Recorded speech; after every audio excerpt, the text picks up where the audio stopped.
When you are living through the events of your life on a day-to-day basis, it is sometimes hard to know if you are witnessing an historic turning point in the life of a nation, or just mistaking the noise of Washington politics as usual.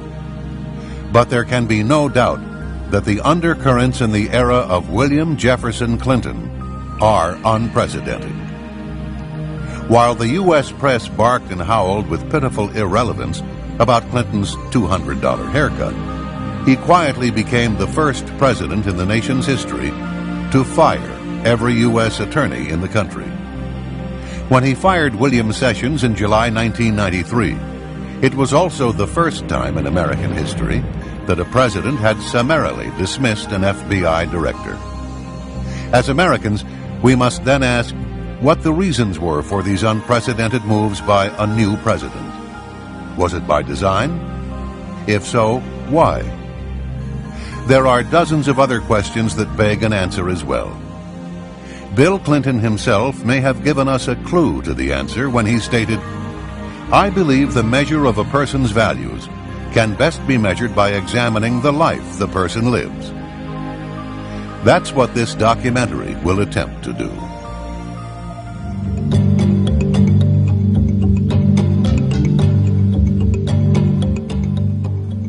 During the 1960s, students were protesting the Vietnam War on college campuses throughout the nation. It was no different at the University of Arkansas. Here on the university campus, Clinton would climb into a tree where he would place a mattress and spend days on end to declare his own protest against the war.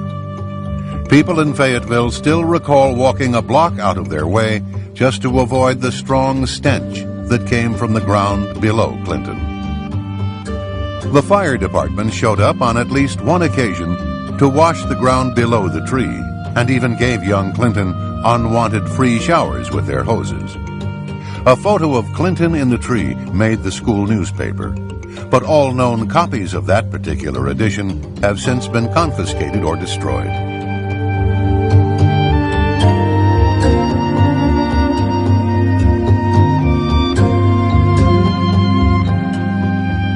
Mr. Clinton studied at Oxford in England. Most of his professors there described themselves as Marxist-Leninists or socialists. In early 1969, Clinton was called to London for a physical examination and was classified 1A, which meant Vietnam. Upon his return to Arkansas, Clinton drove to Fayetteville to the home of Colonel Eugene Holmes, commander of the Army ROTC unit at the University of Arkansas, where he begged to join the program. Clinton signed a letter of intent and gave a pledge to enter the university law school. In the fall, he returned to Oxford, where he would help organize demonstrations against the United States outside the American embassy. On December 2, 1969, in violation of his promise to enroll in the ROTC program, he applied to Yale Law School. On December 3rd, he wrote a letter to Colonel Holmes stating, quote, "Because of my opposition to the draft and the war, I have great sympathy with those who are not willing to fight, kill, and maybe die for their country," unquote. Mr. Clinton was described as a moocher and with no apparent income. Yet he left England for a 40-day trip to Scandinavia, the Soviet Union, and Czechoslovakia. Clinton stayed at one of Moscow's most exclusive hotels, the National. Clinton went on to Prague, where he stayed with Oxford friend John Kopold's parents, who were leaders in the Communist Party. The grandfather was a founder of the Czech Communist Party and a member of the party's Central Committee. In fact, Communist Czechoslovakia had been a training area for international terrorists. Shortly after Clinton's return to America, his friend Jan Kopold died mysteriously when he fell from the upper floors of a derelict building in circumstances that were unclear. Another close Clinton friend and a fellow draft dodger at Oxford was Frank Aller. When he returned to Spokane, Washington, he was found shot to death in September 1971. His death was ruled a suicide.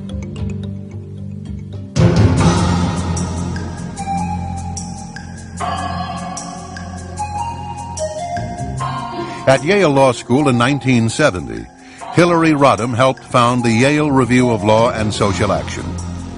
The second issue devoted 50 pages to the murder trial of Black Panther Lonnie McLucas. Some of the illustrations depict policemen as pigs. One drawing shows a decapitated and dismembered pig squealing in agony, and another one described them as, quote, a low-natured beast that has no regard for law, justice, or the rights of people, a creature that bites the hand that feeds it, a foul, depraved traducer, usually found masquerading as the victim of an unprovoked attack, unquote.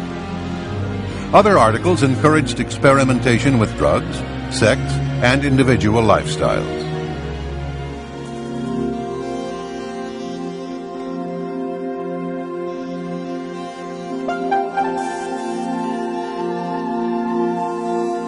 In Bill Clinton's Arkansas, some 2 million people remained among the poorest in the nation.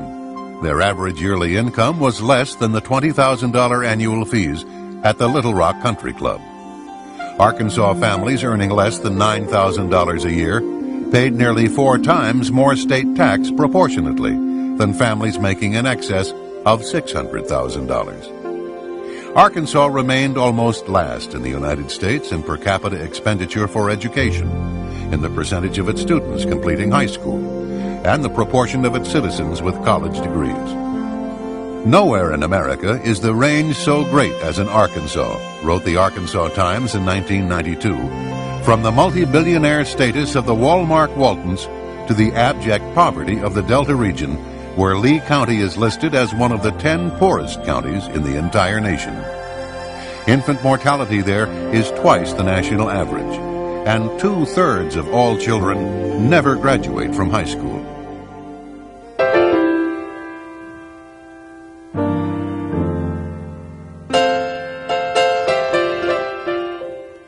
In the aftermath of his 1980 election defeat, Bill Clinton began appearing every Sunday at Emmanuel Baptist Church, which he had never attended so regularly before.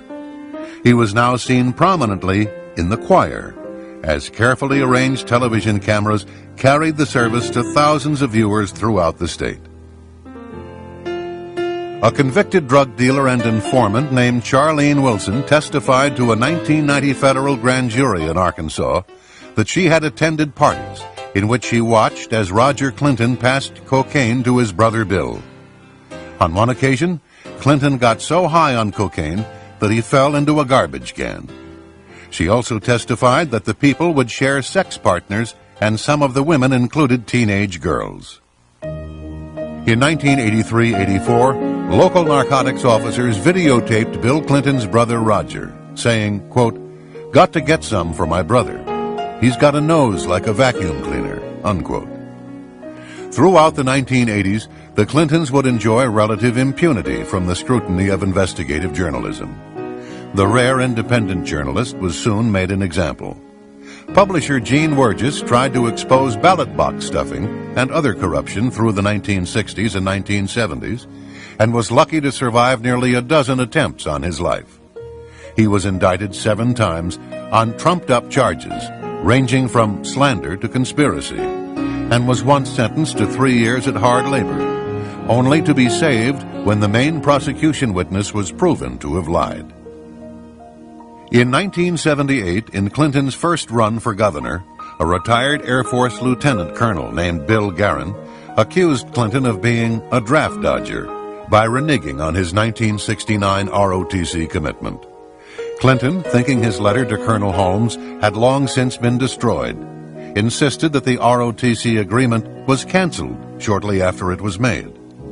He said he told Colonel Holmes that he would enter the ROTC program if the commander wanted him to, but he preferred to take his chances with the draft. However, the colonel would tell a different story. In September 1992, Colonel Eugene Holmes, himself a lifelong Democrat, made a final statement on the episode and presented Clinton's letter to the press.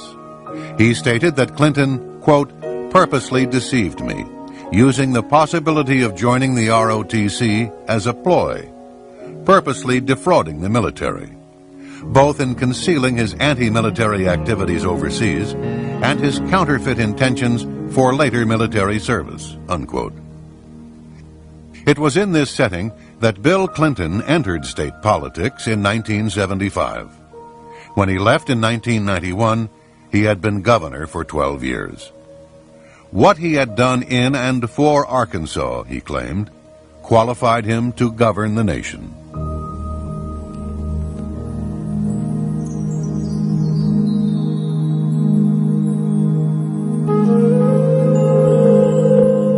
From Clinton's first years as Attorney General, Little Rock had been awash in gossip about his blatant womanizing. After he was elected president, Arkansas trooper bodyguards and others would testify to his extramarital relations with literally hundreds of women.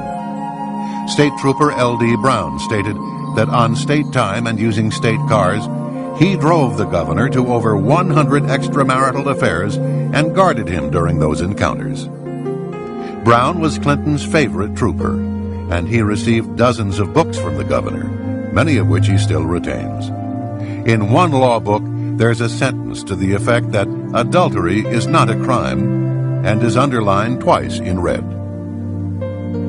Larry Patterson was an Arkansas state trooper for 31 years and a personal bodyguard for then-Governor Clinton for 6 years. More than once, Patterson said, he stood guard and witnessed the department store clerk performing oral sex on Governor Clinton in a parked car, including the parking lot of Chelsea's elementary school and on the grounds of the governor's mansion. It was probably the most bizarre time I've spent in my tenure with the state police.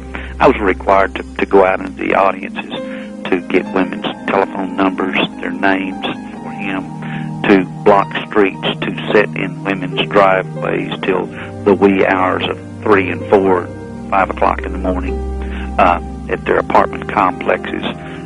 That's what I was required to do. That was just part of the job. I was told when I protested about that if I didn't like it, find another job. Did you feel soiled? Did you feel in any way disdain for this man that you were assigned to risk, quite frankly, your life for? But your job did not turn out to be saving his life or protecting him. You, quite frankly, turned out to be someone assigned to procure... It's a pimp. I didn't want to use that word, but how did that make you feel? Well, it was real easy to get caught up in all the hoopla at first. But after a while, after you saw the way he treated people, that's not the way that I was taught. It was not the standards that I was raised by. And it bothered me a lot. And to the point where I talked to my supervisors about it, I talked to the director of the state police about it. And I was told, yeah, that's part of your job. In fact, Bill Clinton told me one time, he said, Larry, you may be required to lie, to steal, to kill, to protect me, to cover me. Was his words. On yet another occasion, the governor arrived at the Little Rock airport. Clinton told his bodyguards that he was going to be driven back to the residence by the Arkansas lawyer who had met the plane, so that she could show him her new Jaguar. On the ride back, he drove, and she was nowhere to be seen in the car. He later told Trooper Patterson that he had researched the subject in the Bible, and oral sex isn't considered adultery. George Grieg of the London Sunday Times wrote, quote, "What has emerged is a man with what would appear to be an almost psychotic inability to control his zipper," unquote. The repeated testimony of state troopers would show that Clinton rated women as objects, ripe peaches as he called them, purely to be graded, chased, dominated, and conquered. The governor had been predatory even toward one of the troopers' wives and toward another's mother-in-law. Neither then nor later did many of those around Clinton reflect on the deeper meaning of the womanizing and what it said about other aspects of the man and leader.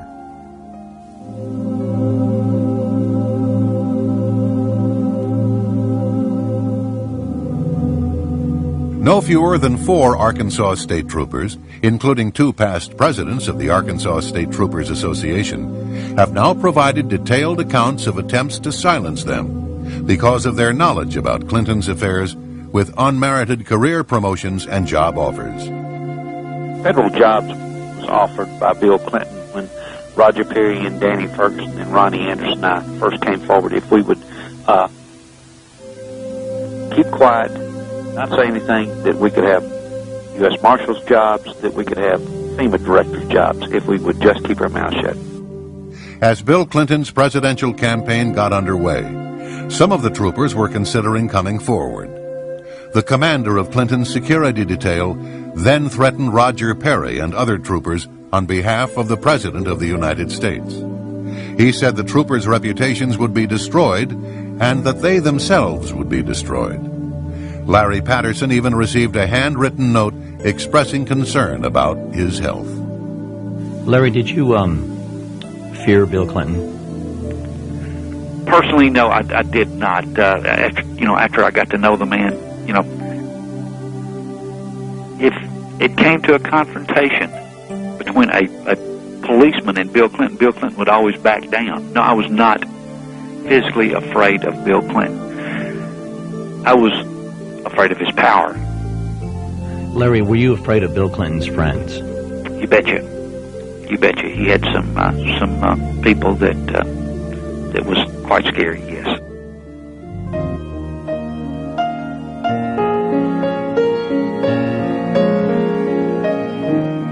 Away from the public spotlight, both Bill and to a greater extent Hillary were contemptuous of policemen, whom they commonly derided as ignorant SOBs, says Trooper Brown. In 1984, Brown accompanied Clinton to a funeral for a state trooper who had been killed by a survivalist in rural DeQueen. Brown and Clinton went into a banquet room where hundreds of mourning policemen from Arkansas, Texas, and Louisiana were eating. According to Brown, Clinton said, quote, "I don't want to go in and eat with those ignorant SOBs. Let's go to another room," unquote. Hillary was openly hostile, calling them pigs. One trooper said that Hillary forbade him to speak when he accompanied her on a trip to Washington because, as she put it, he, quote, "sounded like a hick from Arkansas," unquote. Another officer said, quote, "Deep down that woman really hated Arkansas, the people in it, and almost everything else except being top dog," unquote. Troopers volunteered to work several days of consecutive 16-hour shifts just to avoid traveling with her. After becoming president, her attitude remained the same.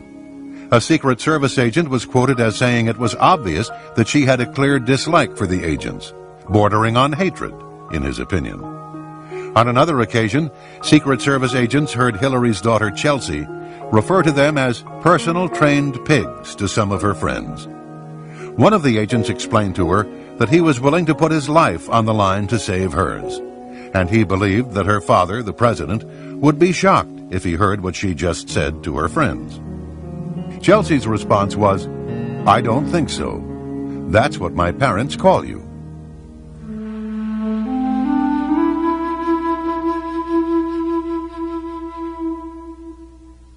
As soon as Clinton was elected governor, he and Hillary formed a partnership with Jim and Susan McDougal in the Whitewater land deal. The McDougals would manage the business and bear most of the risk and liability, while Bill and Hillary would still enjoy a full 50% ownership. In 1979, the Clintons donated a small parcel of land near a river that flowed through Whitewater Estates to the Arkansas Game and Fish Commission. The donation was contingent upon construction of a boat ramp. Once the ramp was completed, a paved access road, funded at taxpayers' expense, was built from Highway 101 to the ramp, adding substantially to the overall value and marketability of home sites. Bill Clinton had used the powers of his office to enhance the value of his real estate speculation. Many elderly buyers invested in Whitewater because, after all, it was owned by the governor and his wife. However, they made the mistake of not reading the fine print of the real estate contract. As many of them would find, if they defaulted on their monthly installments for more than 30 days, they would lose all of their equity in the land, regardless of how much they had put down or paid in. The results could be devastating. Clyde Soaps put $3,000 down and faithfully made 35 monthly payments of $244.69. When he fell desperately ill, he could no longer make his payments. Although he had paid $12,000 of the $14,000 price of the lot, he quickly lost the land and all his previous investment. This was a typical case. More than half of those who bought whitewater lots would lose their land and all their equity payments.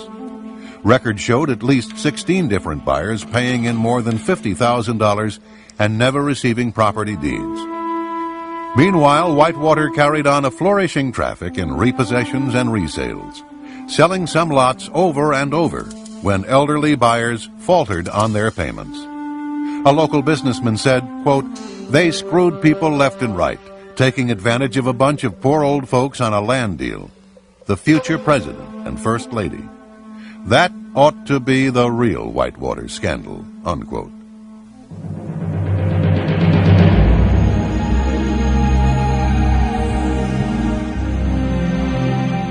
Real estate development was not the Clintons' only good fortune. Less than 2 months after launching Whitewater, Hillary Rodham began trading in the cattle futures market. She was allowed to open her account with a $1,000 deposit, rather than the $12,000 that mercantile exchange rules required. On October 11, 1978, her first transaction netted, within days, a $5,300 gain. Within a week, Hillary had won another $7,800 and $7,200 more only days after that. When she got out of the market in July 1979, her $1,000 investment had mushroomed into $100,000. Her 10,000% return on her investment was more than 5 times the rate of profit made by investors that had bought when she did and sold at the peak of the market during the same period. One commodities analyst said that the odds against such prescience and mastery trading would have been about the same as those of finding the Dead Sea Scrolls on the steps of the State House in Little Rock. In 1995, economists at Auburn and North Florida universities ran a computer statistical model of the First Lady's trades for publication in the Journal of Economics and Statistics. They concluded that the probability of Hillary Rodham's having made her trades legitimately was less than 1 in 250 million. Her broker, Robert Bone, was eventually given a 3-year suspension, one of the most severe sanctions short of criminal prosecution. A 1981 audit showed that Chelsea's nanny, Dessie Sanders, was employed at the governor's mansion from the time of Chelsea's birth to the time Clinton left office. The state of Arkansas does not pay for nannies, so Governor Clinton had Dessie Sanders listed on the payroll as a security guard. During the decade of the 1980s, the Clintons' income would put them in the top 3% of American families. Despite this, the Clintons would take nearly $200,000 off their taxes in charitable contributions. Yearly totals range from about $1,000 to well over $2,300. $30 for 3 shower curtains, $40 for an old pair of Bill's running shoes, and various amounts for discarded undershorts and shirts. The 1980s would prove to be very profitable for the Clintons. Ironically, during her husband's run for the presidency, Hillary would accuse the 1980s as being the decade of greed.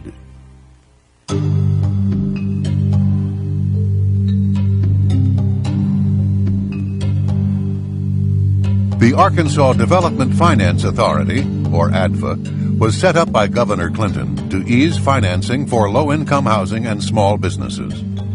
The agency's expensive legal work went to favored law firms, its lucrative underwriting to select Wall Street houses and local bond brokers, almost all of them backing Bill Clinton. There was virtually no legislative oversight or public accountability.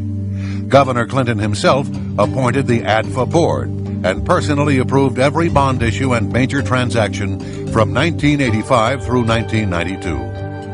In 1985 alone, ADFA issued bonds for more than $700 million.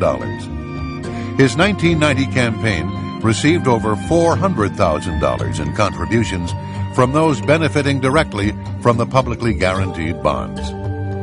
In the late 1980s, a nursing home chain called Beverly Enterprises was in financial trouble. A Texas banker and Hillary's employer, the Rose Law Firm, formed a nonprofit corporation to buy the nursing homes. They would make millions in profits while being financed by tax-exempt state bonds. In September 1989, they were about to carry off a deal in Arkansas for the purchase of 32 nursing homes with $83 million in state bonds. At the last moment, the deal collapsed when Attorney General Steve Clark claimed he had been offered $100,000 in campaign money as a bribe to drop his opposition to the Beverly bonds. The partner who devised the nursing home scheme, William Kennedy III, would later be named a counsel to the president, one of the most powerful positions in the Clinton White House.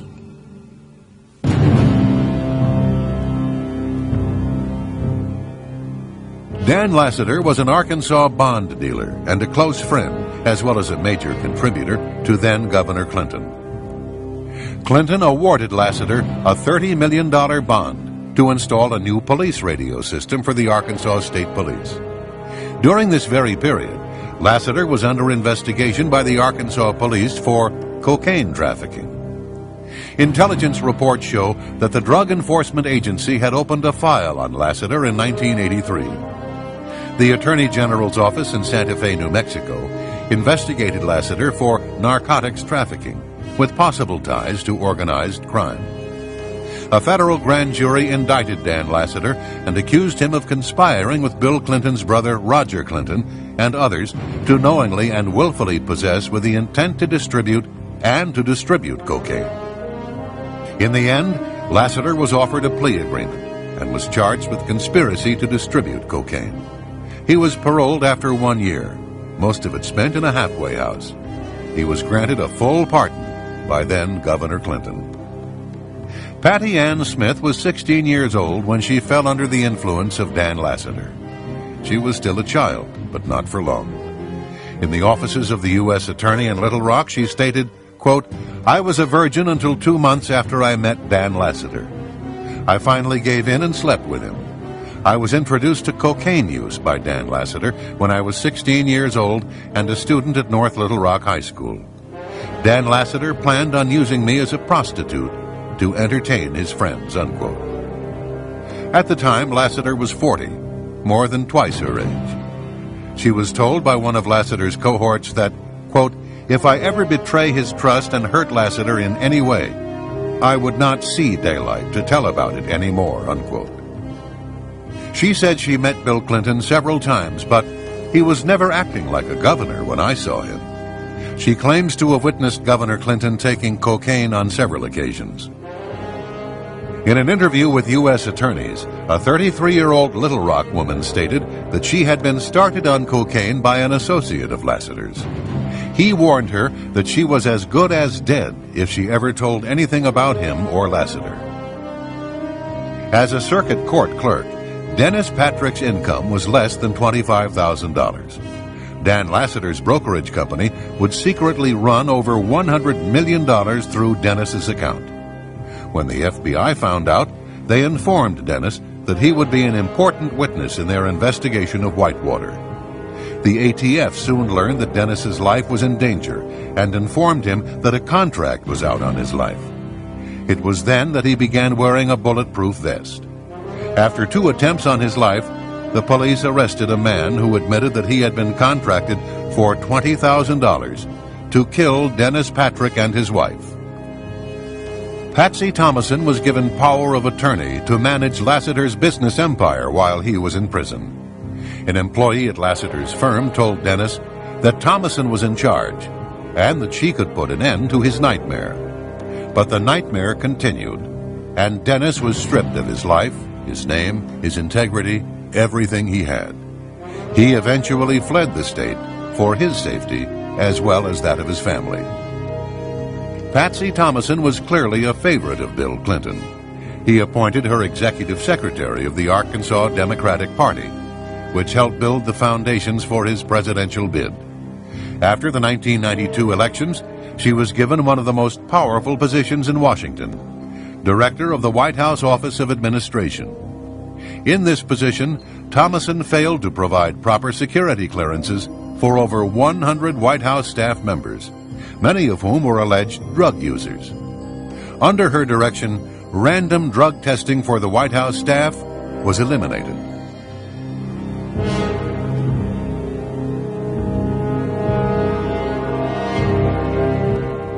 Poultry tycoon Don Tyson heavily financed Bill Clinton's election campaigns throughout his career.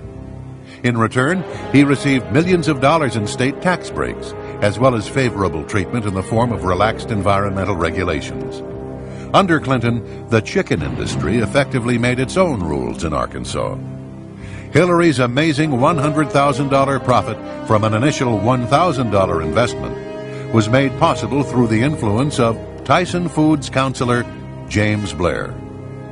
After this incident, the relationship between the Clintons and Tyson Foods president Don Tyson came under examination.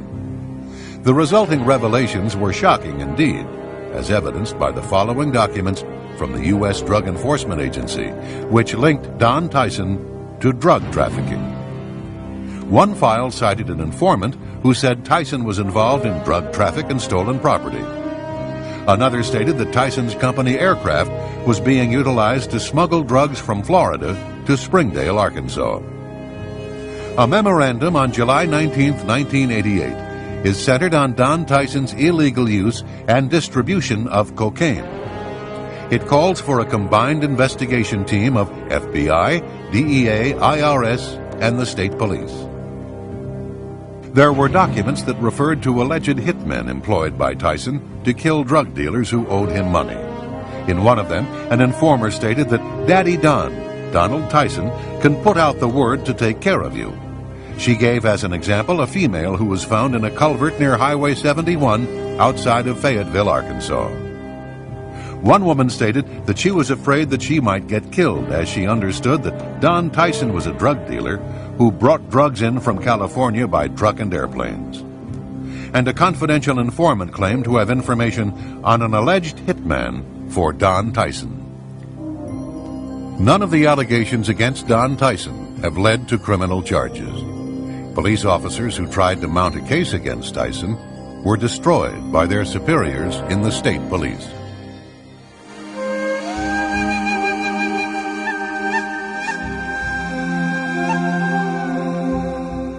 Mena, Arkansas is tucked away in the remote Ouachita Mountains of western Arkansas.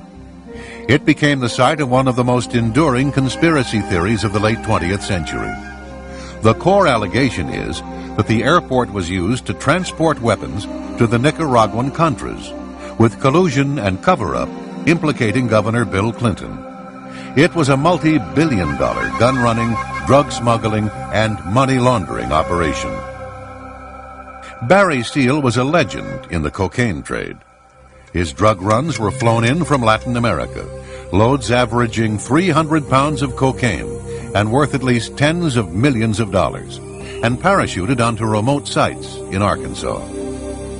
By the sheer magnitude of the drugs and money its flights generated, tiny Mena, Arkansas became, in the 1980s, one of the world centers of the narcotics trade, and the base of what many believed was the single largest cocaine smuggling operation in U.S. history. Larry Douglas Brown was Bill Clinton's favorite among the troopers assigned as his personal bodyguards. Brown gave hundreds of pages of testimony under oath and supporting documentation that the governor had clearly been aware of the arms and drug running out of Mena as early as 1984. The state trooper watched in despair while the governor did nothing about it.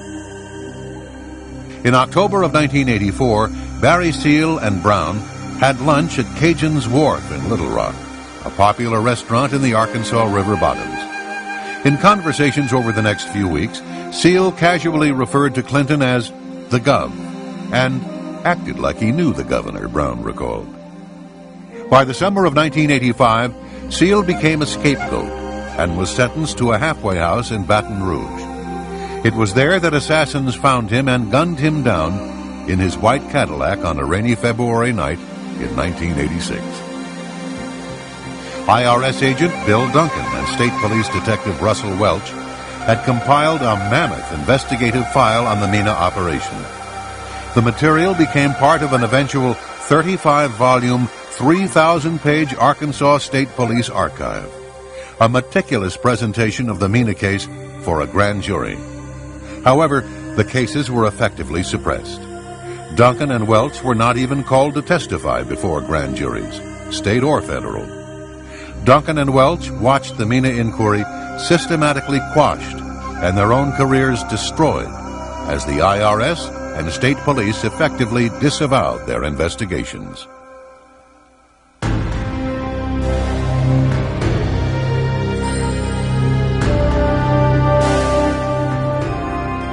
On the night of August 23, 1987, just outside the little town of Alexander, Arkansas, Kevin Ives, 17, and Don Henry, 16, witnessed a cocaine drop, which was part of the drug smuggling operation in Mena, Arkansas. The boys were captured and their hands were tied behind their backs. They were kicked and beaten and finally executed. One of the boys was stabbed to death. The bodies were wrapped in a tarpaulin and placed across the railway tracks to be mangled by the next train. The Arkansas medical examiner, Fahmy Malik, ruled the deaths an accident. He said the boys had smoked marijuana joints and had fallen into a trance on the railway tracks side by side. As the facts would later show, the crime lab never tested the concentration of marijuana in their blood. They were told to back Malik's ruling. Bill Clinton was the only person to whom the crime lab answered. Kevin Ives' mother, Linda, created such a stir that a grand jury was called to investigate the case. The bodies were exhumed, and a second autopsy was conducted by the Atlanta medical examiner, Dr. Joseph Burton. He showed an enhanced photograph of the wound to 6 other forensic investigators. They all concurred that it was a stab wound. He also found that Kevin Ives had been smashed in the head with a rifle butt. The report of the grand jury concluded that the deaths of Don Henry and Kevin Ives were definitely the result of foul play. It urged that law enforcement agencies, the prosecuting attorney's office, to continue the investigation into the deaths of Don Henry and Kevin Ives and into the drug problem in Saline County. Because of Linda Ives' investigation into the death of her son, she was placed on Bill Clinton's enemy list by White House counsel Mark Fabian. Already, people associated with the case were beginning to die in what amounted to a reign of terror among young people in Alexander, Arkansas. April 1988, Keith Coney told his mother he knew too much about the Ives-Henry murders and feared for his life. After being slashed in the neck, he was fleeing for his life on his motorcycle when he slammed into the back of a truck and was killed. Booney Bearden, a friend of the boys, disappeared. His body was never found. November 1988, Keith McCaskill claimed to have knowledge of the Ives-Henry murders, but was killed before he could testify. McCaskill, knowing that his life was in danger, had said goodbye to his friends and family. He died from 113 stab wounds. January 1989, Gregory Collins claimed to have knowledge of the Ives-Henry murders, but was killed before he could testify. Collins was found dead from a shotgun blast to the face. April 1989, Jeff Rhodes claimed to have knowledge of the Ives-Henry murders, but was killed before he could testify. His body was found in the city dump, dead of a gunshot wound to the head. July 1989, Richard Winters claimed to have knowledge of the Ives-Henry murders, but was killed before he could testify. Winters was silenced by a blast from a sawed-off shotgun. June 1990, Jordan Kettleson claimed to have information on the Ives-Henry murders, but was killed before he could testify. He died from a shotgun blast to the head. To date, no arrests have been made in regard to these murders. Arkansas's medical examiner ruled the death of 2 teenage boys an accident, while several forensic investigators and a grand jury concluded they were murdered. But this was not the first nor the last time that Fahmy Malik's rulings would cause controversy. In 1985, a North Arkansas man was fatally shot, and Fahmy Malik ruled it a suicide. There were 4 gunshot wounds to the chest. In a 1986 case, Malek's ruling was accidental drowning. It was later discovered that the victim had been shot in the head. In 1992, a man's body was found with 5 bullet wounds, but Malek nevertheless ruled it a suicide. In his most incredible ruling, Malek concluded that a James Milam had died of an ulcer. However, the man's skull was later recovered. He had been decapitated with a sharp knife. That Malek survived in Arkansas is a testament to Clinton's power. Just before Clinton announced his intentions to run for president, Malek was moved to another state job.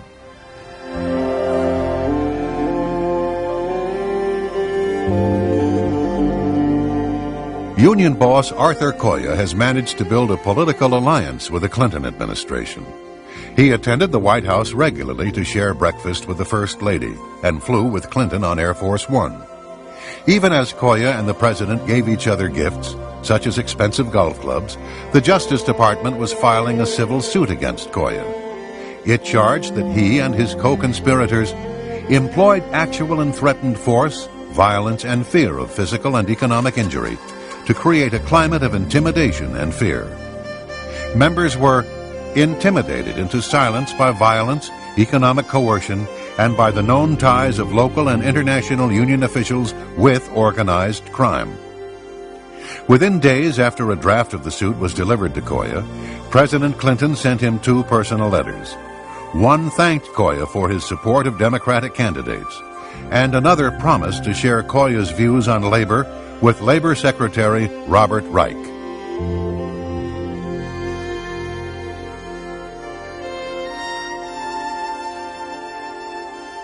Mr. Free, over 65 people have invoked the Fifth Amendment or fled the country in the course of the committee's investigation. Have you ever experienced so many unavailable witnesses in any matter in which you've prosecuted or in which you've been involved? Actually, I have. You have? Give me a rundown on that real quickly. I spent about 16 years doing organized crime cases in New York City, and many people were frequently unavailable. So was that the only time you experienced something like that? Went on for quite a while. So the only time that you experienced anything like this was when you were investigating an organized crime syndicate?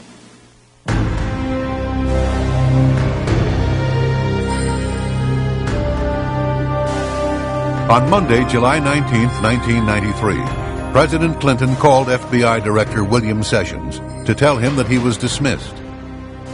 It would be the first time in our nation's history that a president had fired an FBI director. He called a second time a few minutes later. The president seemed to be in a hurry. Time was of the essence. Sessions was to leave the Hoover building effective immediately. The next day, Vince Foster's body was found in Fort Marcy Park, dead from a gunshot wound to the head. Under the assassination statute, the FBI would have been compelled by law to take over the case if there was any question that it might have been a homicide. But with the firing of its director, the FBI was in turmoil, and the Park Police became the lead agency in charge. The Park Service had neither the depth nor the experience to investigate a case of this magnitude, which led many to ponder the question, was it the intention of the White House to limit the scope of the investigation? Vince Foster had been a close friend of Bill Clinton's in their boyhood town of Hope, Arkansas. As Deputy White House Counsel for the Clinton administration, Foster became the highest-ranking U.S. government official to die under mysterious circumstances since President John F. Kennedy. He, more than anyone else, knew the financial secrets of both the campaign of 1992 and the Clinton presidency, just as he knew the secrets of the Rose Law Firm and of Hillary Rodham Clinton's business and financial dealings over the previous decade, dealings that would become the subject of numerous investigations.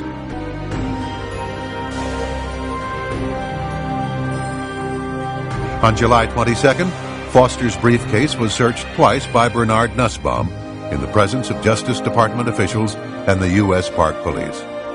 4 days later, a suicide note mysteriously appeared in the briefcase. It was torn into 28 pieces with one piece missing. No fingerprints were found on the note, only a partial palm print of Nussbaum's. Distinguished handwriting experts were contacted. the most famous being Dr. Reginald Alton of Oxford University in England. The note, he said, was a fake. It was the work of a forger. Associate Independent Counsel Mikel Rodriguez was not a conservative. Indeed, when he arrived from California with his ponytail, his earring, and his leather jacket, there were some that said Kenneth Starr had gone too far in his efforts to recruit liberal Democrats and ethnic minorities to his team. Rodriguez spent his time combing through the archive of documents in the Foster case, and he didn't like what he saw. He managed to gain access to the locked files in the office of the Independent Counsel. Hidden inside was a folder of crime scene photographs that had been deliberately withheld from the prosecutor. Among them was the original Polaroid of Foster's neck. Rodriguez went to the Smithsonian Institution for enhancement of the original. The blow-up photo revealed a dime-sized wound on the right side of Foster's neck, suggesting a gunshot fired at point-blank range into the flesh. The medical examiner at the scene was Dr. Hout. After examining Foster's body, he made reference to a wound on Foster's neck on page 2 of his report. This finding was in agreement with 2 of the rescue workers who testified before the Whitewater grand jury that they too saw a gunshot wound on Foster's neck. Incredibly, in the official autopsy report on Vincent Foster, a gunshot wound to the head is listed, but the wound on the neck is completely left out.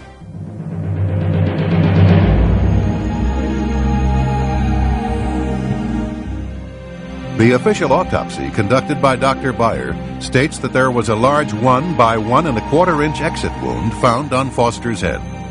Both Fisk and Starr in their final reports similarly maintain that there was an exit wound on Foster's head. However, this is in direct conflict with those who examined the body at the scene. A .38 special will take the back of your head off, blood and brain matter everywhere, yet no skull fragments or brain matter were found by the FBI or Park Police. 2 days after Vincent Foster's body was discovered in Fort Marcy Park, an FBI memo was sent to then-acting Director Floyd Clark. It says in part, quote, "Preliminary results of the autopsy include the finding that a .38 caliber revolver, constructed from 2 different weapons, was fired into the victim's mouth with no exit wound," unquote. This was in agreement with Detective John Rollo, who examined Foster's body at the scene. He agreed that there was no exit wound, and in fact stated that he thought the bullet might still be lodged in Foster's head. Paramedics Corey Ashford and Roger Harrison put the body in a bag for transport to the morgue, yet neither of them saw an exit wound or any blood, either on the body or on the ground beneath the body. This was in agreement with Dr. Hout, who examined the body at the scene and wrote in his report that the wound was mouth to neck. Paramedic Todd Hall was one of the first to arrive. He testified before the grand jury that he saw 2 men running away from the scene into the woods. Paramedic Richard Arthur, who had attended to 25 to 30 gunshot deaths in his 9 years as a rescue worker, believed it was a homicide. "I've just never seen a body lying so perfectly straight," he said. His colleague, Corey Ashford, also had coded the death as a homicide. For 4 months, Rodriguez probed the case. He called witnesses before a grand jury and soon discovered serious indications of a cover-up. By the early spring of 1995, he was starting to probe a hypothesis that the crime scene at Fort Marcy Park had been staged, that the gun had most likely been planted in Foster's hand, and that a crucial photograph of Foster's neck and head had been falsified.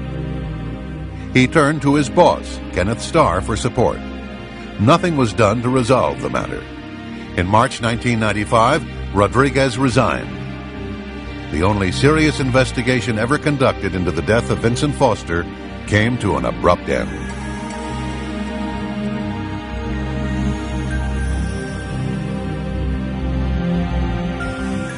The confidential witness had stopped at Fort Marcy Park and had ventured about 700 feet into the wooded groves where he spotted a body lying in the dense foliage. He looked as if he'd been dead for a long time. "I mean hours," he said. The bed of dried leaves below the body had been very heavily trampled. and his hands were neatly next to his body with the palms up. He said under oath to a congressional delegation that he saw no weapon, no gun. There was nothing in Foster's hands.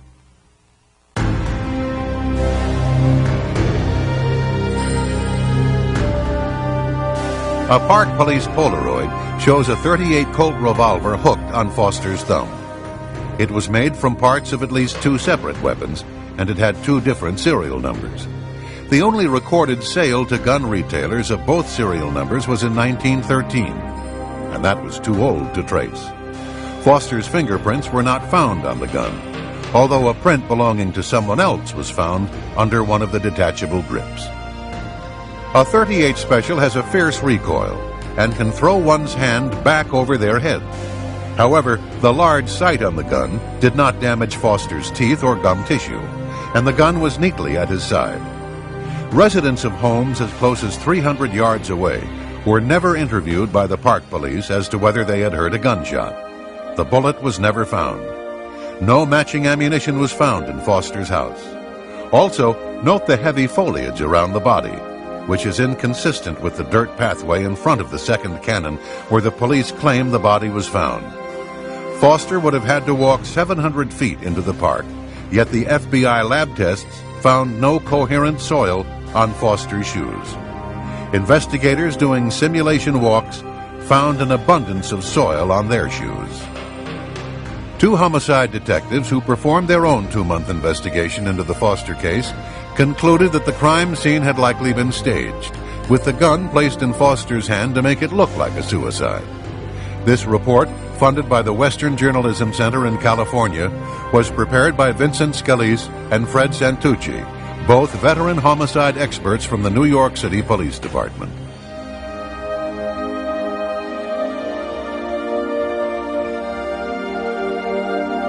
Two witnesses, Mark and Judy, were interviewed by the FBI in April 1994.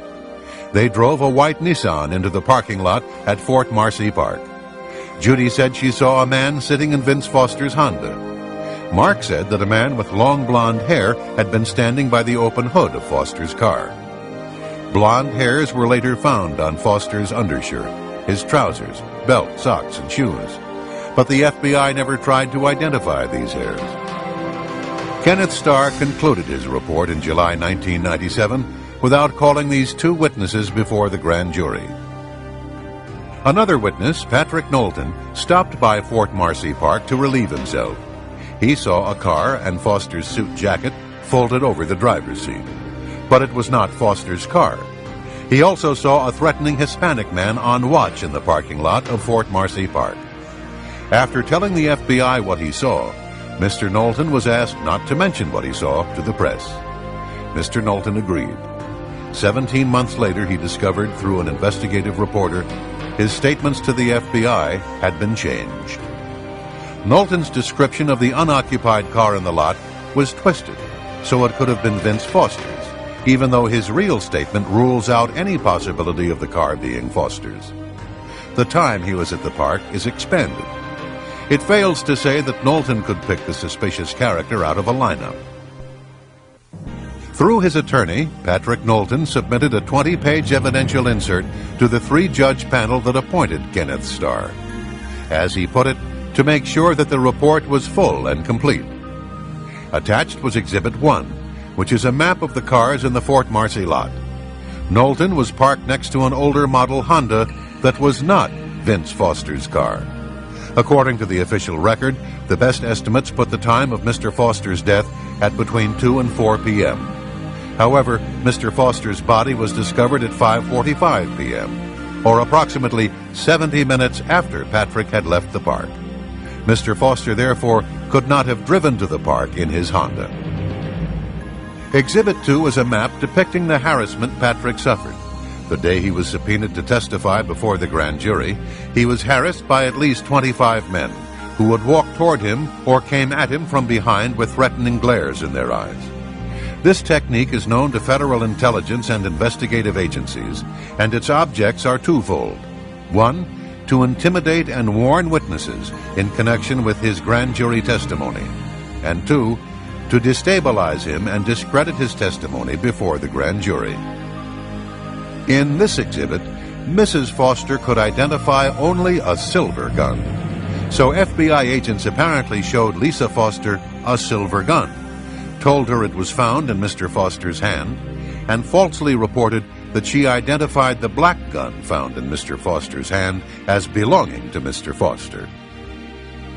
And yet another exhibit shows that the FBI concealed the gunshot wound in Mr. Foster's neck by concealing the contents of the medical examiner's report, which states that there was a gunshot wound in Mr. Foster's neck, falsely reporting that the 35mm photographs were underexposed, concealing that Polaroid photographs vanished, and concealing that autopsy x-rays had in fact been taken. That in the U.S. Park Police report, Dr. Beyer discussed the existence of x-rays. That the technician who installed the x-ray machine said that it was in good working condition. But the Fisk report stated that the x-ray machine was inoperable at the time of Foster's autopsy, and as a result, no x-rays were taken.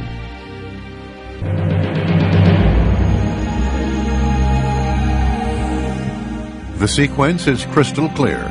In his notebook, Detective Rollo writes, "Dead body, Fort Marcy, warm sunny day." His handwritten notes also indicate that he called the Secret Service at the White House at 6:45 p.m. 20 minutes later at 7:05 p.m., Secret Service logs show that Patsy Thomason checked into the offices of administration where Vince Foster's office was. Foster had kept important documents on Whitewater and other matters in his safe, and a short time later, a group from the Technical Security Division was logged in with her. They were experts in locks and safes. Trooper Roger Perry was on duty at the guard shack of the Arkansas Governor's Mansion when a call came through from the White House. Trooper Larry Patterson tells the story. I had just gotten off work, had driven from State Police Headquarters to my apartment complex. Arrived home no later than 5 p.m. When I was just inside my apartment. I had not taken off my uniform. I had not gotten a Coke or a glass of water or something out of the refrigerator. I was in my apartment looking at my mail, getting ready to undress. The phone rang. I pick it up. It's Roger Perry. He said, "Larry, you will not believe what just happened." He said, "Helen Dickey just called from the White House and said that Vince Foster had just gotten off work, walked out in the parking lot, and shot himself in the head." So this was the latest, 5 o'clock, 6 o'clock, Washington, D.C. time. Perry relayed the message to Governor Jim Guy Tucker. He also called Lynn Davis, the former commander of the Arkansas State Police. 4 men in Little Rock knew about the death of Vincent Foster before 6 p.m. Washington time, at least 15 minutes before the Park Police discovered the body in Fort Marcy Park. President Clinton appeared on Larry King Live at 9 p.m. It was being broadcast in the library of the White House. About 20 minutes before he went on the air, a CNN makeup artist was preparing the president for his television appearance when a man walked in and announced that a note had been found in Vince Foster's office. So the White House Secret Service, Chelsea's nanny, and 3 troopers in Arkansas had known for several hours, but Bill Clinton went on Larry King as if he knew nothing of Foster's death. At the time of Vince Foster's death, Hillary Clinton was in Los Angeles. As the LA Times reported, she cut her trip short and flew to Little Rock the day of his death. No reason was given as to the sudden change of schedule. Former FBI Director William Sessions stated that the Foster case had been compromised from the beginning. It was compromised when the White House took control of the FBI by firing Sessions the day before Foster's death.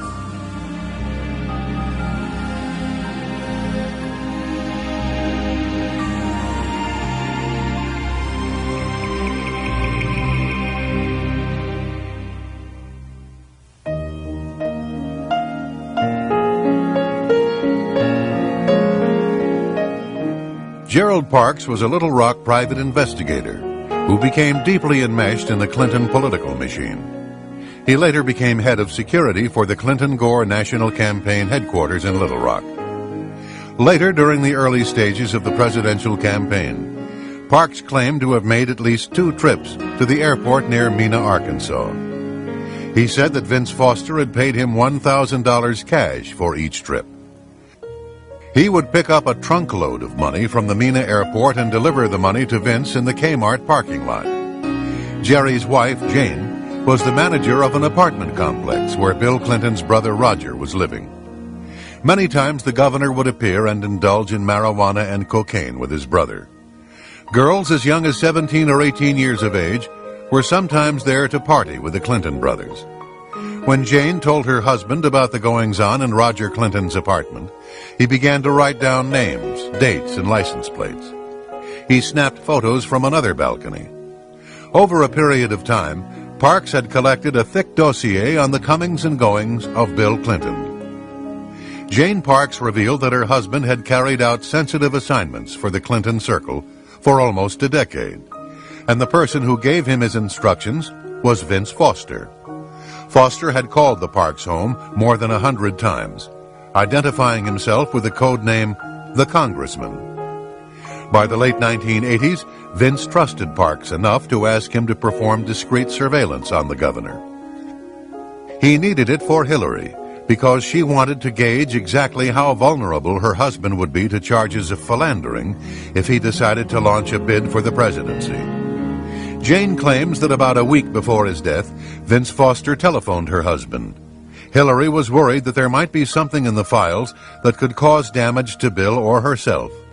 Jerry told Vince Foster that there was indeed plenty to hurt both of them. But you can't give her those files. That was the agreement. A few days later, Foster again called the Parks residence. He was calling from a payphone. He said he was going to meet Hillary at the flat, and he was going to give her the files. Parks then said, "You can't give Hillary those files. She's capable of doing anything." 2 days later, Vince Foster was dead. When he learned of Foster's death, Jerry Parks told his wife, "I'm a dead man." For the next 2 months, he was in a state of fear. He would carry a pistol to fetch the mail. On his way to the office, he would double back or take strange routes.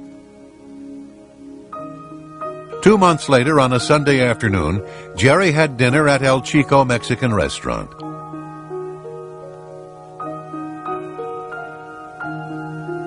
On the way back, a car pulled up beside him and shot and killed him with a 9mm handgun at point-blank range.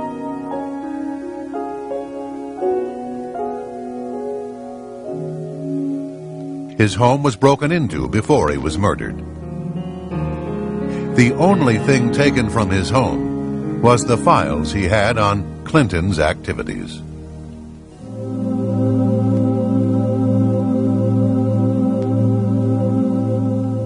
Trooper Ferguson's ex-wife, Kathy, was to be one of the key witnesses for the prosecution in the Paula Jones case, and had been openly vocal about her belief in Paula's testimony.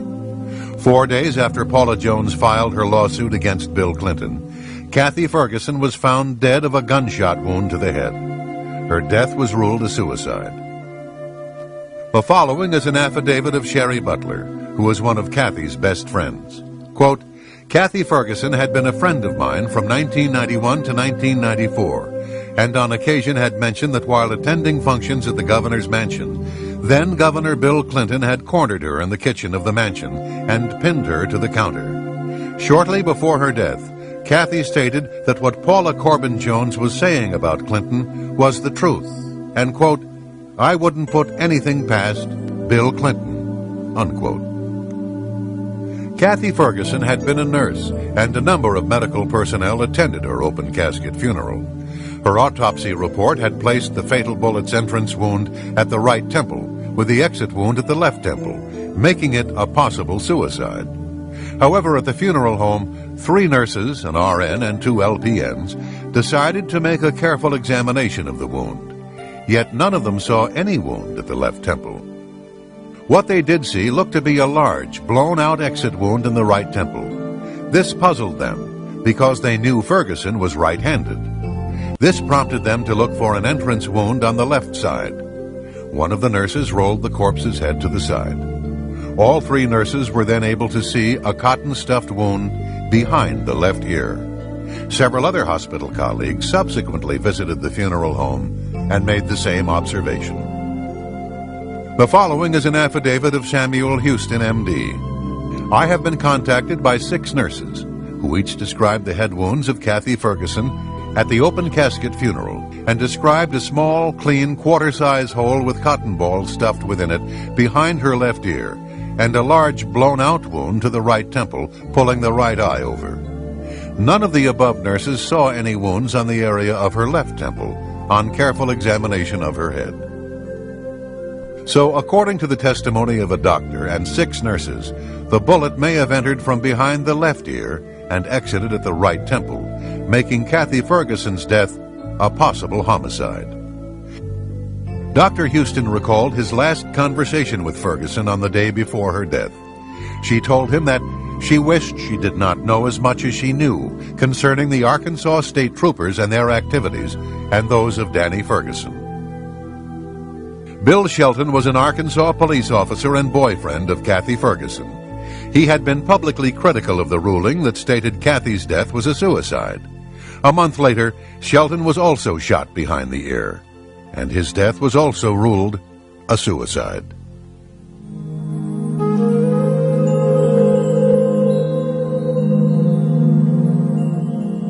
In November 1993, Kathleen Willey was leaving the Oval Office from a private meeting with President Clinton when she ran into her friend, Linda Tripp. Willey told Tripp that Clinton kissed her and fondled her. Tripp described Willey as disheveled. Her face was red, her lipstick was off, and she was flustered. Kathleen's husband, Ed Willey, was manager of the Clinton Presidential Finance Committee. He was found shot to death a few hours after his wife's incident with Clinton. The death was ruled a suicide.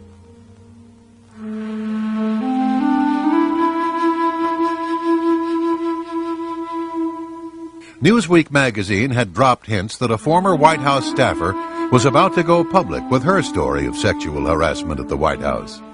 A few days later, on July 6, 1997, Mary Catrin Mahoney and 2 other employees at Starbucks coffee shop died of gunshot wounds. The restaurant's doors were locked when the victims were found, and nothing appeared to have been stolen, although nearly $4,000 was in the store at the time. Mary Mahoney was shot as many as 5 times. The Washington Post characterized the crime as an execution-style murder. She had been heavily involved in presidential politics, working on Bill Clinton's campaign in 1992, and served as a White House intern during the first Clinton administration.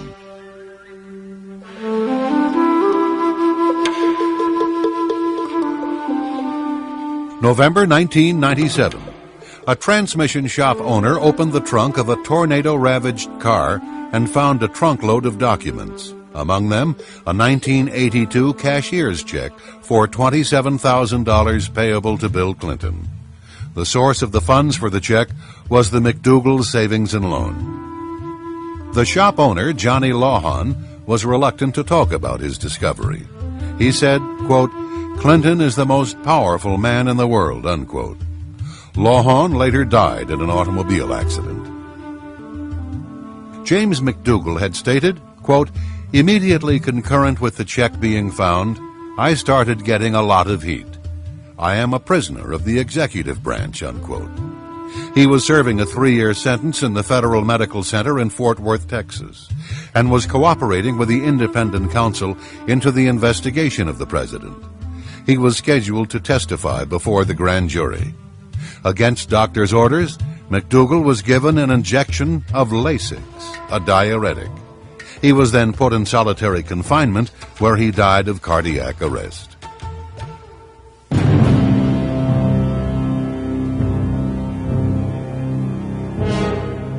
Ron Brown was the target of a major probe headed by independent counsel Daniel Pearson. There were allegations that Brown had received a bribe from a Vietnamese businessman. He was also being investigated for numerous scandals by the FBI, the FDIC, a Congressional Oversight Committee, the Energy Department, the Senate Judiciary Committee, and even his own Commerce Department Inspector General.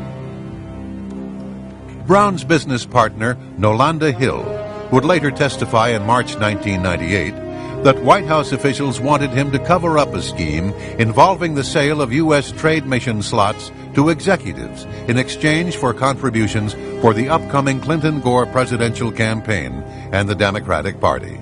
She said, "Ron expressed to me his displeasure that the purpose of the commerce trade missions had been and were being perverted at the direction of the White House." On April 3, 1996, an Air Force Boeing 737 carrying Commerce Secretary Ron Brown and 34 others on a trade mission to the Balkans crashed into a hillside near Croatia's Dubrovnik Airport. Air Force procedure called for a two-step investigation. However, for the first time in memory, the Air Force canceled the first step, which called for a safety investigation of a crash on friendly soil. An autopsy on Brown's body would typically have been part of this investigation. They instead went directly to the second and final step, consisting mostly of legal proceedings that would mirror the sentiments of the Pentagon and White House officials, who implied the crash was nothing more than an accident. The Croatian wire service reported that the flight data recorder and cockpit voice recorder had been recovered. Later, the Pentagon disputed this, saying that no voice recorder was on board. But Hillary Clinton flew on the very same aircraft 2 weeks prior, making it unlikely that a voice recorder would not have been on board. The Air Force concluded that Brown's plane was 10 degrees or almost 2 miles off course. Maintenance Chief Nico Jersic was in charge of the ground beacons and was scheduled to be grilled by the U.S. Air Force Accident Investigation Team. However, he was found shot to death 3 days following the crash. His death was ruled a suicide. Over 3 hours after the crash, the first search party arrived on the scene and miraculously found a survivor. Air Force Tech Sergeant Shelley Kelly was found alive and would have helped officials with their investigation into the crash. But she died of a broken neck on the way to a nearby hospital. Lieutenant Steve Cogswell, a forensic pathologist who investigated the crash, contends there is evidence that Ron Brown might have been murdered. He said, quote, "Essentially, Brown had a 45/100-inch inwardly beveling circular hole in the top of his head, which is essentially the description of a .45 caliber gunshot wound. This man needs an autopsy. This whole thing stinks," unquote. Several personnel were present while Colonel Gormley was conducting his external examination. The photographer present was Chief Petty Officer Kathleen Janowski, a 22-year veteran. I opened up my big mouth in the morgue and said, "Wow, look at the hole in Ron Brown's head. It looks like a bullet hole." I said that, and my life has never been the same since. All of the X-ray films of Brown's head have disappeared. There were allegedly many photos taken of Brown that were stored in a safe, but these photos, along with the negatives, have also disappeared. All that remains of the head X-rays are photographic slide images taken by Janowski. Dr. Cyril Wecht has nearly 40 years of experience, has conducted some 13,000 autopsies, and is considered one of the nation's most prominent forensic pathologists. He is also prominent in Democratic Party politics. He says there was more than enough evidence to suggest a possible homicide in the death of Ron Brown, and an autopsy should have been conducted on his body. As he stated, quote, "It's not even arguable in the field of medical legal investigations whether an autopsy should have been conducted on Ron Brown," unquote. And Lieutenant Colonel Cogswell stated, quote, "You can't ignore who this person is. To stack up the coincidences, one of 35 people has got a hole in their head. The hole is dead center in the top of their head, and it just happens to be the most important person on the plane from a political point of view.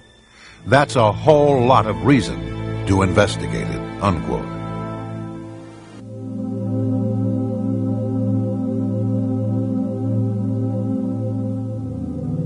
In late 1993, the White House Office of Personal Security, headed by Craig Livingstone, illegally obtained from the FBI the confidential background files on more than 900 Bush administration officials and other perceived enemies of President Clinton.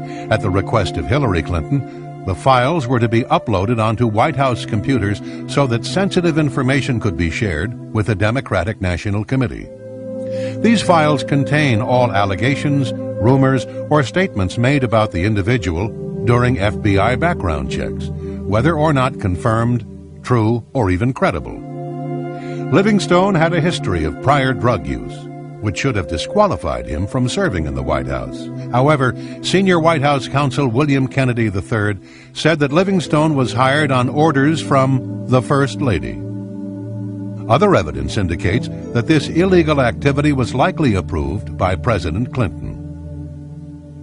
Congressman Bob Barr comments on this frightening scenario. Chuck Colson, who is now a born-again Christian and a prominent speaker on prison reform and religion in America, went to federal prison, went to jail because he misused a single government law enforcement file.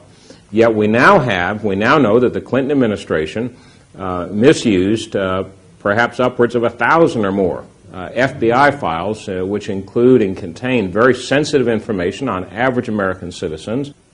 I think clearly what the Clinton administration is trying to do is an orchestrated, systematic effort to thwart justice, to thwart the rule of law, to thwart legitimate investigations by the Congress, whether it's impeachment proceedings or regular oversight. They're clearly designed, as they are, with going after Kenneth Starr, the independent counsel, and other independent counsels, trying to derail investigations. They're trying to derail prosecutions. It is very well orchestrated, and I'm sorry to say, in some degree, it is succeeding. But these are not isolated incidents that we're seeing with the compilation of enemies lists, enemies files, FBI files. It is systematic, it is abusive, I believe it is illegal, and it is very frightening because this is precisely the sort of stuff, except on a much larger scale, that forced President Nixon from office a generation ago.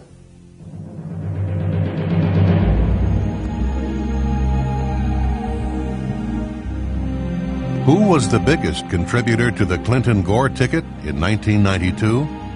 Not a corporation, not a labor union, not a Hollywood mogul, but Indonesian businessman James Riyadi, who gave $450,000 to elect Bill Clinton. The Riyadis and their executives gave an additional $600,000 to the Democratic National Committee and Democratic state parties. The Riyadis' corporate flagship is the Lippo Group, a multi-billion-dollar financial conglomerate with business ties to China's communist government. The patriarch of the business empire, Mokhtar Riyadi, and all three of his sons have fled the country. In 1977, Mokhtar Riyadi became partners in one of America's largest investment banks, Stevens Incorporated in Little Rock, Arkansas. His son, James Riyadi, interned there and soon began a friendship with Arkansas Attorney General Bill Clinton. Thus began a friendship that has lasted 20 years and has spread a web of intrigue, financial corruption, and foreign influence into American government. In return for their generosity, the Riyadis and their friends were given unparalleled access to the White House. On the afternoon of April 19, 1993, 80 members of the Branch Davidian religious cult were holed up in their compound outside Waco, Texas. On that same day, James Riyadi, John Huang, and other Chinese officials were visiting President Clinton in the Oval Office. The television in the corner showed CNN's live coverage of the burning compound as 17 American children were dying in a burning inferno. But the president took time out to give his visitors a tour of the White House. In their book, Year of the Rat, Edward Timberlake and William Triplett have connected the dots between the Clinton White House and the Communist Chinese. Some examples are as follows. The Riyadi family, with connections to Communist China's KGB, became the largest contributor to the Clinton-Gore campaign in 1992. Communist agents and representatives of Chinese organized crime were granted extraordinary access to the White House. They had targeted Bill Clinton 15 years earlier when he was an obscure politician in Arkansas. America's defense and foreign policy have been twisted to benefit Clinton and Gore foreign backers, including the Chinese military. Nearly 100 witnesses have either fled the country or taken the Fifth Amendment. William C. Triplett II is the former chief counsel to the Senate Foreign Relations Committee. He has 30 years of experience working on China and national security. We asked him about the Riyadi family. They tried to come into the United States in the late 70s in Georgia. That didn't work out. Ultimately, they ended up in Little Rock. And in Little Rock in the late 70s, the heir apparent to the family fortune met Mr. Clinton when he was then Attorney General of Arkansas, and there have been perhaps 20 years worth of friendship from thence. Their man in the United States was a man named John Huang, who was also ethnic Chinese from Taiwan, and he joined them overseas. And he looked after their business interests here and also their campaign contributions. He was in charge of writing the checks and making sure that it happened. In 1992, Mr. Clinton, in the spring, was in trouble. It had been discovered that he was a draft dodger. The Jennifer Flowers business had come out, and he was out of money for the New York primary. What happened then was that the Riyadi family has a bank in Arkansas that they could influence, and the bank gave loaned $3.5 million to the Clinton campaign, and that was enough to get him the nomination. So I think one could say that they were instrumental in getting him the nomination and the election in 1992. It's really quite outrageous for a dollar that an American citizen provides to a candidate or a party of their choice being neutralized by a dollar coming in a million times over from a foreign source, not just a foreign source, but a foreign adversarial source, namely Communist China. The Riyadi family is not a public charity. They wanted something for their money. So after Bill Clinton got elected, they sent a letter to Bruce Lindsay, who was in charge of personnel in the Clinton administration, saying that they had invested in Mr. Clinton. What they wanted was for their man, John Huang, to be moved into the American government, and they succeeded. In January 1994, Huang, who had been the area manager for Riyadi's bank in Little Rock, received a top-secret security clearance for his new job at the Commerce Department. According to phone records, Huang made over 400 calls to various parts of the Riyadi and Lippo Empire. 170 calls were to Hong Kong, Indonesia, and Red China. CIA agents have testified that they gave Huang 37 classified one-on-one briefings in his office at Commerce. They estimate that he could have seen as many as 550 pieces of American intelligence.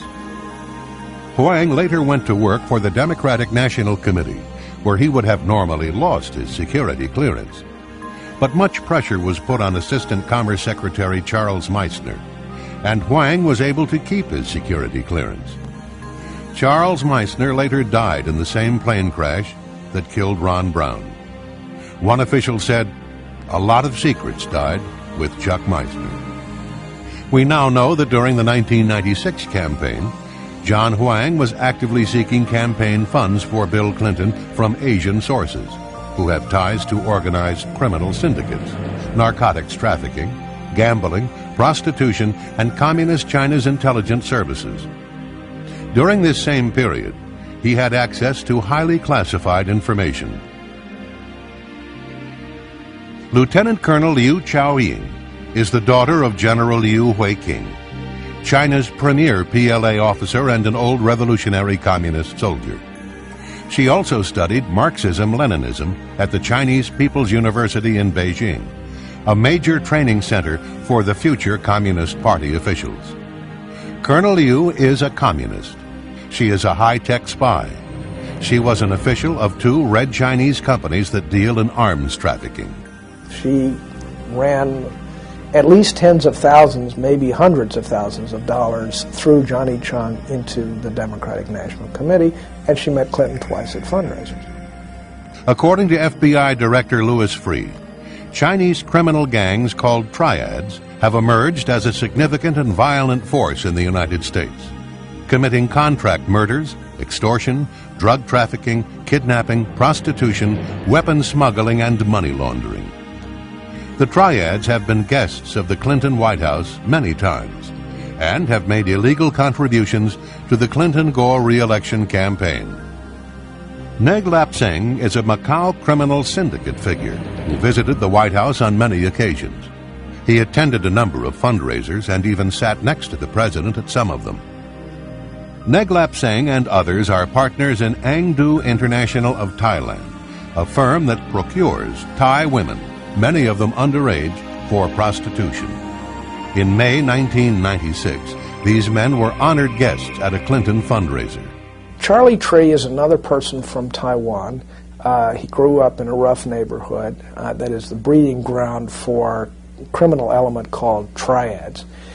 He came to the United States to work in the kitchen of his sister's Chinese restaurant in Little Rock. Became friends with Mr. Clinton when he was an Arkansas official, and so forth and so on.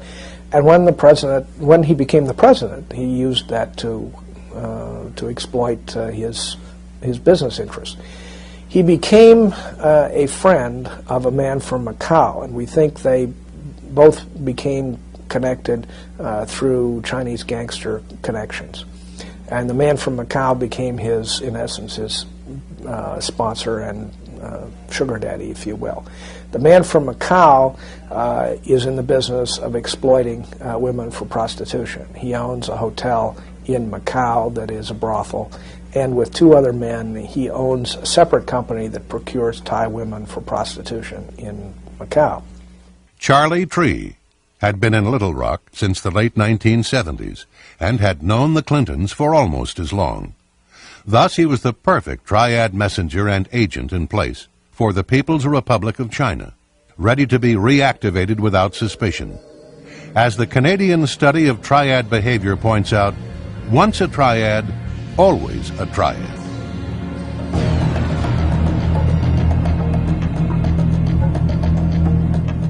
For the past 50 years, the United States has guaranteed Taiwan's independence against Communist China's threat of forcible reunification. In March 1996, Taiwan, or the Republic of China, was preparing for a national ritual that the People's Republic of China despises. The ritual is called elections. When Taiwan's elections proceeded on schedule, the People's Liberation Army launched several of its intermediate-range ballistic missiles by firing them into the Pacific just off the north and south ends of the island. Clinton then sent battle groups from the 7th Fleet, including its two largest aircraft carriers, the Independence and the Nimitz, into the Taiwan Straits. This time, Clinton did the right thing. After this incident, two things happened. First, a top Chinese official in Beijing intimated to the U.S. Embassy that an attack against Los Angeles would be in the prospects if the United States interfered in Communist China's campaign of intimidation against Taiwan. But the Red Chinese government also tried a second channel. They sent Charlie Tree carrying a letter and a bag of money. On the morning of March 21, 1996, Tree dropped off several $100,000 to the President and the First Lady's favorite charity, the Presidential Legal Defense Trust. On the same day, Tree also delivered to the White House a letter about the situation in Taiwan. Excerpts from the letter are as follows. Once the hard parties of the Chinese military inclined to grasp U.S. involvement as foreign intervention, is U.S. ready to face such challenge? It is highly possible for China to launch real war. I hope the President will carefully consider these issues and make the decisions that are beneficial to the U.S., China, and Taiwan altogether. President Clinton's reply letter read, "The redeployment of the Independence and the Nimitz was intended as a signal to both Taiwan and the PRC that the United States was concerned about maintaining stability in the Taiwan Strait region. It was not intended as a threat to the PRC." This letter was a complete sellout of Taiwan. Clinton, in effect, was saying that his administration would no longer be prepared to deter Beijing from any menacing actions it may take toward Taiwan.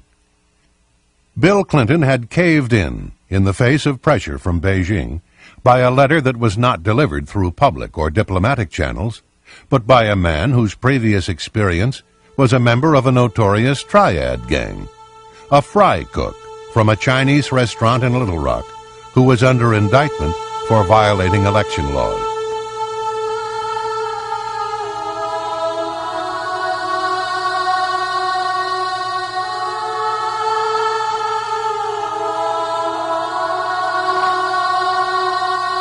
The president made a mistake to just overlook what the Chinese government did at Tiananmen Square and give them most favored nation status.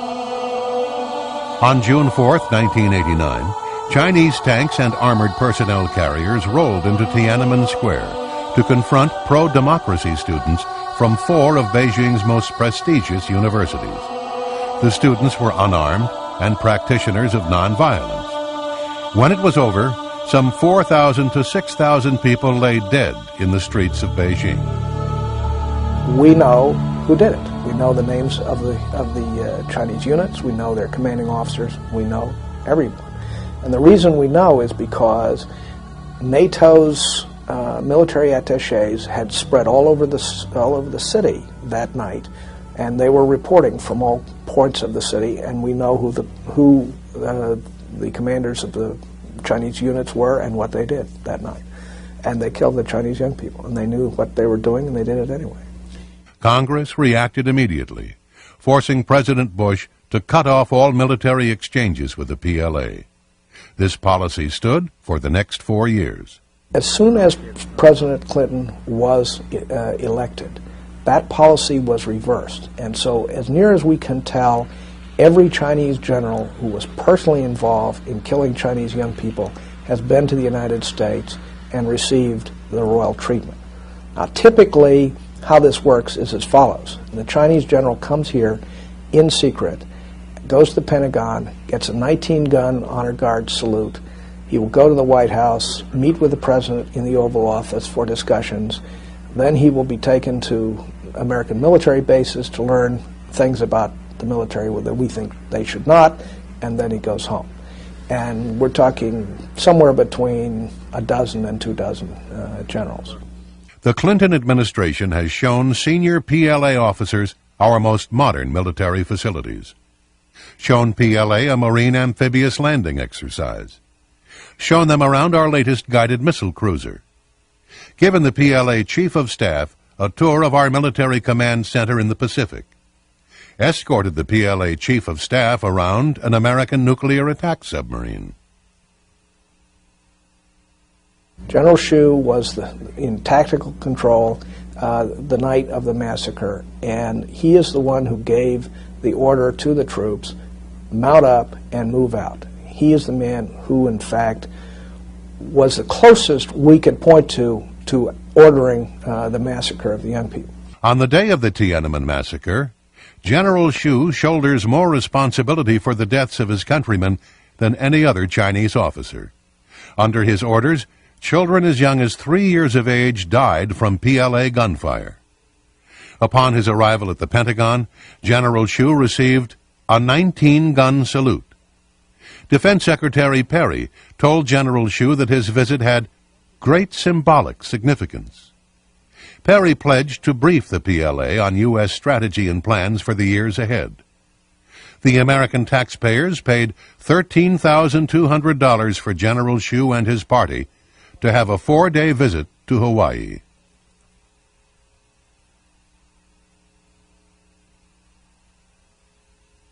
The China Ocean Shipping Company, otherwise known as COSCO, is a merchant marine that is essentially a naval arm of the People's Liberation Army. It is also a major arms supplier to dictators and to terrorists. In 1996, a COSCO ship called the Empress Phoenix sailed into the port of Oakland, California, carrying 2,000 automatic weapons that were destined for Los Angeles street gangs.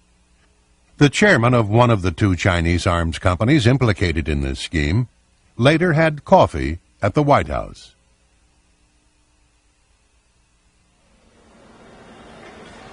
The naval station in Long Beach, California closed in 1991, but it did not remain unoccupied. A Marine Reserve training center that had been destroyed by an earthquake was allowed space there. But Costco also wanted the naval station. So in November 1996, the White House placed a series of phone calls to Long Beach officials. The Clinton administration made it clear that leasing the port to Costco was their preference. In the end, the United States Marines lost their space, and Communist China's Costco, with the help of Bill Clinton, got what they had lobbied for. They got control of the naval station at Long Beach. Johnny Chung is a Taiwanese businessman, lives in Southern California. Probably a little bit better than some of the rest of this crowd that shows up in this little drama, we think, marginally better.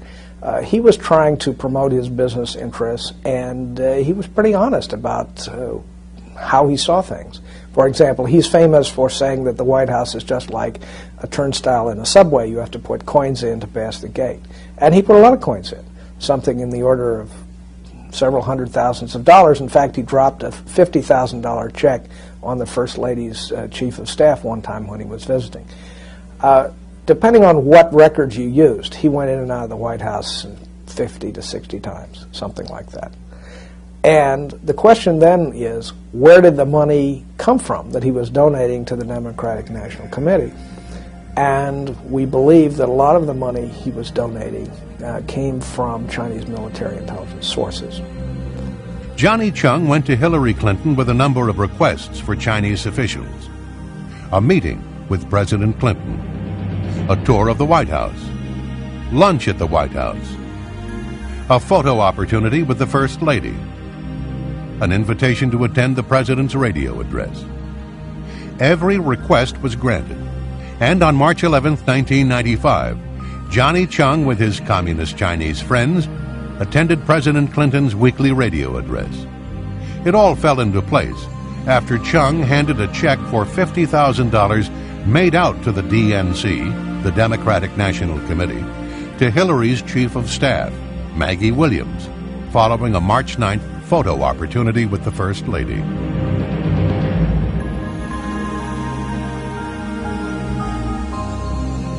Two photographs in particular speak volumes about the deals this White House has cut. The first shows President Clinton and the First Lady with Macau criminal syndicate figure Neglep Seng. The second photo was taken at the Sai Lai Buddhist Temple and shows Vice President Gore with Ted Sioing. It's important to recall that both men are in the business of exploiting Asian women for prostitution. Many of these women are underage and are sold into slavery by their poverty-stricken families. Often they are encouraged to develop narcotic habits in order to keep them dependent. Who would have guessed that Bill Clinton and Al Gore would literally sit down to dinner with these men in exchange for millions of dollars in illegal donations, much of the money coming from their prostitution rings? The evidence clearly establishes that important technology, missile technology, computer technology, and probably in the near future nuclear technology has been and will be made available to the government of Communist China. This will have, I believe, and already has begun to have very serious, devastating consequences for us and perhaps some of our allies. For example, the Communist Chinese Long March rocket, which never marched very long because it kept blowing up. Their decoupling systems were inadequate. Their guidance systems were inadequate. So they did not pose as serious a threat as they otherwise would to the United States of America. Now, as a result of decisions by the Clinton administration to relax export controls and based on actions by certain U.S. companies who put the almighty dollar ahead of our national security and the national security of this country and our citizens, Communist China now has been able to remedy the problems with their long-range rockets, those that would be targeted at the United States or that are used to launch satellites into orbit. They now have been able to solve the decoupling problems and the guidance problems, so they pose, one, a direct danger to this country because we have enhanced the capability of the Communist Chinese government to launch successfully missiles at the United States and to place into orbit spy satellites. Moreover, that technology is now, we already know, finding its way to third countries that are adversarial to us as well, such as Iran. Thirdly, from a commercial standpoint, by virtue of our enhancing the ability of the Communist Chinese to develop more successful and reliable launch vehicles, we're undercutting our own aerospace industry. So we're hurting ourselves not only from a national security standpoint, but from a commercial standpoint as well. This poses a direct threat to the national security of the United States of America and our allies.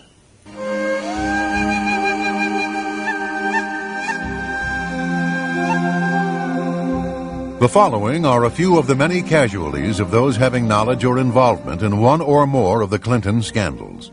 In order to save time, only a partial list is shown.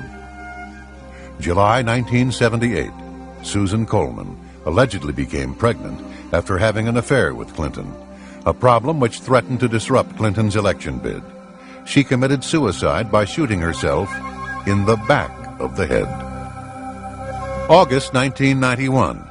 Danny Casoloro was a reporter who investigated various scandals in Arkansas, including Clinton's Arkansas Development and Finance Authority and MENA. He had warned his family that his life was in danger, and if he were found dead of an apparent accident or suicide, not to believe it. Casoloro was found dead in a bathtub in a West Virginia hotel room with his wrist slit. His death was ruled a suicide. July 1992. C. Victor Racer II was a national finance co-chairman of Clinton's presidential campaign, who died in a plane crash near Anchorage, Alaska. With his inside knowledge of the Clinton administration, he allegedly had become disillusioned by what he had seen and thus became a potential liability. His son Montgomery also died in the same crash. Herschel Friday was a member of Victor Racer's campaign finance committee. Although he was a top-notch pilot, he died a year and a half later when his plane crashed and exploded as it approached the runway. His death was ruled an accident. September 1992, Paul Tully, Democratic National Committee political director, was a friend and trusted advisor of Clinton's. He was found dead due to unknown causes in his hotel room. December 1992, Paula Gober was a speech interpreter and had traveled with Clinton extensively from 1978 until her death. She died in a car accident. December 1992, Jim Wilhite was an associate of Mac McClarty's former firm. He had called McClarty just hours before dying in a skiing accident. January 1993, Ed Cawley, a former Clinton campaign finance chairman in Arkansas, was found dead in a hotel room. May 1993, John Wilson, a Washington, D.C. city councilman, had decided to come forward with inside knowledge he possessed regarding Whitewater. Wilson was found hanged. His death was ruled a suicide. June 1993, Paul Wiltshire, a Washington, D.C. attorney, wrote a 105-page letter to Attorney General Janet Reno describing evidence he had concerning drug and gun running out of Mena, Arkansas. On the first page of his letter, he stated, quote, "The lives of key participants, other witnesses, and even myself are now in grave danger as a result of my passing this information on to you. If you let this information fall into the hands of the wrong persons, some or all of those who know the truth could well be silenced in the very near future," unquote. Wiltshire was found dead in his apartment. The coroner did not rule on the cause of death. August 1993, John Walker was a senior investigator for the Resolution Trust Corporation. He was looking for information concerning a $50 million transfer from an RTC fund in Chicago to Madison Guarantee Savings and Loan to cover up a $47 million embezzlement scheme that included Whitewater and the Clintons. Walker mysteriously fell to his death from an apartment balcony. His death was ruled a suicide. September 1993, Dr. Stanley Hurd was a longtime friend and family physician of the Clintons and was chairman of Hillary's Health Reform Committee. He was killed in a plane crash only a few days after Stephen Dixon, the attorney for the Health Reform Committee, had been killed in the crash of his own light plane. March 1994, Dr. Donald Rogers, the Clintons' dentist, was traveling to meet London Sunday Telegraph reporter Ambrose Evans Pritchard with information on the Clinton scandals. Rogers and his pilot were killed when their twin-engine Cessna crashed in clear weather near Lawton, Oklahoma. Their deaths were ruled an accident. May 1994, Gandhi Baugh, Dan Lassiter's attorney, committed suicide by jumping out of the window of a tall building. His partner committed suicide 1 month later. June 1994, Stanley Huggins was a partner in a Memphis law firm who investigated the dealings of Madison Guaranty Savings and Loan. He produced a 300-page report that has never been made public. Huggins was found dead, reportedly of viral pneumonia. July 1994, Calvin Walraven was a 24-year-old police informant. He testified for the prosecution against Kevin Elders, son of Surgeon General Jocelyn Elders, which resulted in the conviction of Mr. Elders for drug trafficking. A few days later, after the trial, Mr. Walraven was found with a gunshot wound to the head. His death was ruled a suicide. October 1994, Florence Martin was an accountant who allegedly had documents as well as the PIN number to an account that had been set up in the name of Barry Seal for $1.46 million at the Fuji Bank in the Cayman Islands. Martin was found dead of 3 gunshot wounds to the head. November 1996, Barbara Wise was a Commerce Department staffer. She was found dead in her locked office at the Department of Commerce, partially nude and covered with bruises.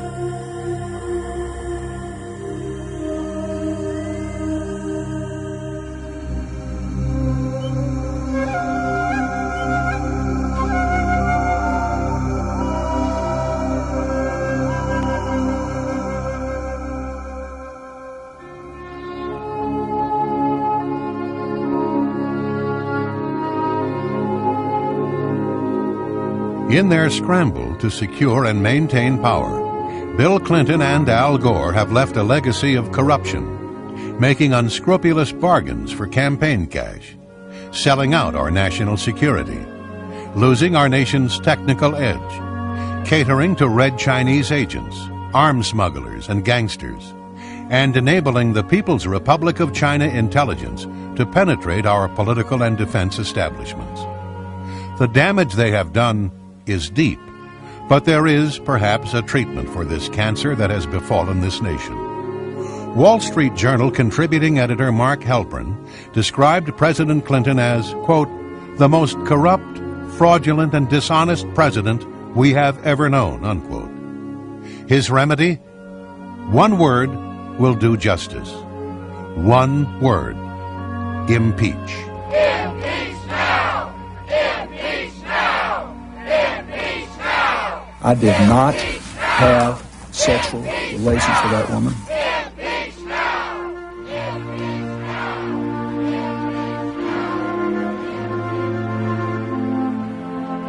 The United States Constitution, Article 2, Section 4, lists the following as impeachable offenses: treason, bribery, and other high crimes and misdemeanors. Therefore, on December 19, 1998, the United States House of Representatives voted on articles of impeachment against William Jefferson Clinton. He was found guilty of providing perjurious, false, and misleading testimony to the grand jury, and he prevented, obstructed, and impeded the administration of justice.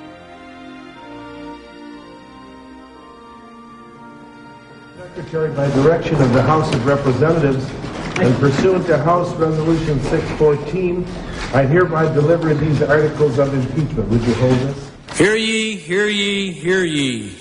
All persons are commanded to keep silent on pain of imprisonment while the House of Representatives is exhibiting to the Senate of the United States articles of impeachment against William Jefferson Clinton, President of the United States. William Jefferson Clinton, by such conduct, warrants impeachment and trial and removal from office and disqualification to hold and enjoy any office of honor, trust, or profit under the United States.